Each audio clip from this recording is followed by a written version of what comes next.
नमस्कार, मैं हूं शम्स ताहिर खान। 26/11 ये तारीख गम और गुस्से की ऐसी कशमकश का नाम है जो बेचैन करती है। ये दिन मुंबई की आंखों में ठहरे हुए आंसू की तरह है। 10 साल पहले आंसुओं की उंगली पकड़कर नफरत से मुकाबला करने निकल पड़ा था ये शहर, पर इससे पहले कि 26/11 का गुस्सा अपना आपा खो बैठता, इस शहर ने हर हाथ में पत्थर की जगह मोमबत्तियां थमा दी थी। पर क्या 10 साल बाद भी इस 26/11 से हमने कुछ सीखा है? आज अगले आधे घंटे में हम न सिर्फ इसी सच को टटोलेंगे, बल्कि आपको यह भी बताएंगे कि आखिर क्या है 26/11।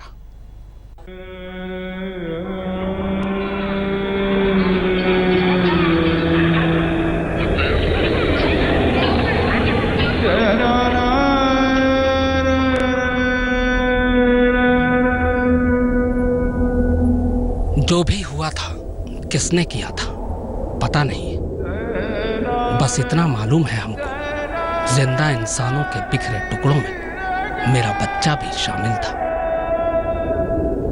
कोई किसी की अंगूठी को अपना रिश्ता मान रहा था, कोई किसी के नाम को उसकी ऐनक से पहचान रहा था। मेरे मातम का कोई भी नाम नहीं था, किसे बताती वो कैसा था? छोटे छोटे हाथ पांव थे, बच्चा था, बच्चों जैसा था।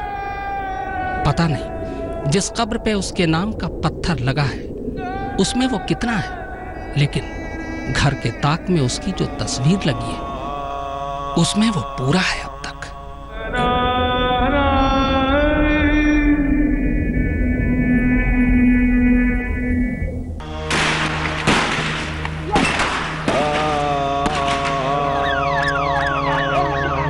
आंसुओं का कोई मजहब नहीं होता,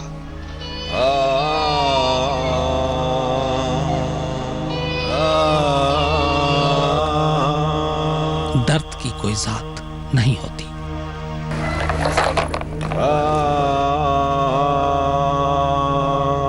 और गम का कोई इलाका नहीं होता।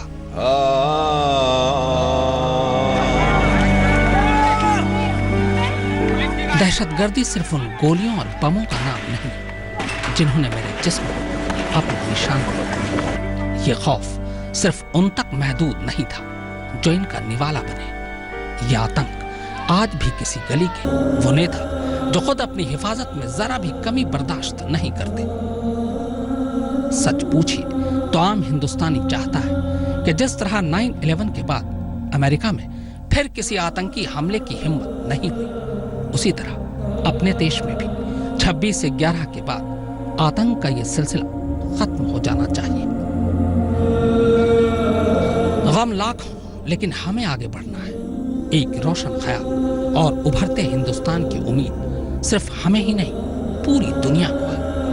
हमें सबकी उम्मीदों पर खरा उतरना है, और उसके लिए यह बेहद जरूरी है कि हम खुद में यकीन पैदा करें, क्योंकि हमारा यकीन ही डगमगा गया है, और ये यकीन ही हमें आफत की इस घड़ी में एकजुट करेगा।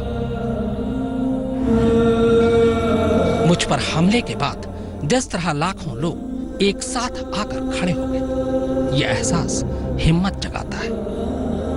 लाखों मोमबत्तियां जब एक मकसद के लिए जलती हैं तो AK-47 से ज्यादा खतरनाक दिखाई देती हैं। काश ये एकता बगैर किसी धर्म और जात पात के हम कायम रख पाए। काश हम वोट की सियासत करने वालों को अब कोई और मोहलत न दे। हम हिंदुस्तानी हैं और अपने घर पर कोई आंच नहीं आने देंगे। बस हम सबका यही सबसे बड़ा मकसद हो। 10 साल पहले जो हुआ वो गुजर चुका है, लेकिन जिस गम से मुंबई गुजरी है वो अब उसकी जिंदगी का हिस्सा है। 26/11 की मुंबई को जिन हजारों आंखों ने देखा वो लगातार आपके सामने था। यह पहला मौका था जब खुलेआम चलती गाड़ी से गोलियों की बौछारें हुई और लोग कीड़े मकोड़ों की तरह बिछते चले गए। काश ये झूठ होता, मगर अफसोस कि जो हुआ न वो झूठ था और न ही ये झूठ है कि एक हमले ने हमें सबक दिया है, सबक साथ मिलकर लड़ने का। चील के पंजों में सांप का सर है,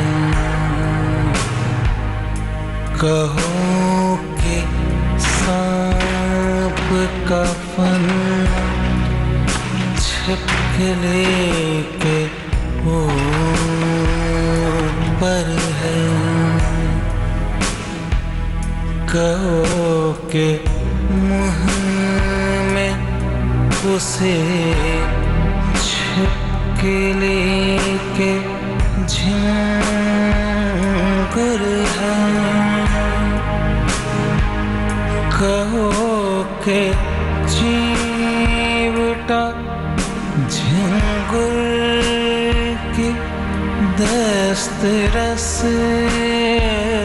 में है।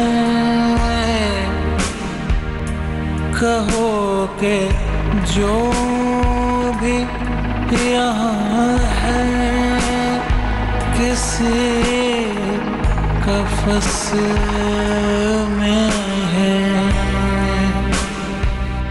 कहो कि रंग है जो भी नजर में कच्चा है। जो एक दर्द है सीने में वो ही सच्चा है। जो एक दर्द है सीने में वो ही सच्चा है। जो एक दर्द है सीने में वो ही सच्चा है। आज जब भी कोई नापाक निगाह हमारे मुल्क की तरफ उठती है तो उसके निशाने पर सबसे पहले मुंबई ही होता है, क्योंकि आतंकवादी बखूबी ये समझता है कि अगर किसी के मुस्तकबिल को स्याह करना है तो उसके ख्वाबों पर हमला करो, और मुंबई ख्वाबों का शहर है। पर क्या यह हमला रोका नहीं जा सकता था? और क्या इसे रोकने की जिम्मेदारी सिर्फ सुरक्षा एजेंसियों की है या फिर हम सब का भी कोई फर्ज है? इन्हीं सवालों के साथ आपको छोड़े जा रहा हूं। लेटेस्ट खबरों के लिए यूं ही देखते रहिए आज तक, और इस वीडियो के पसंद आने पर लाइक, शेयर एंड सब्सक्राइब करना ना भूलें।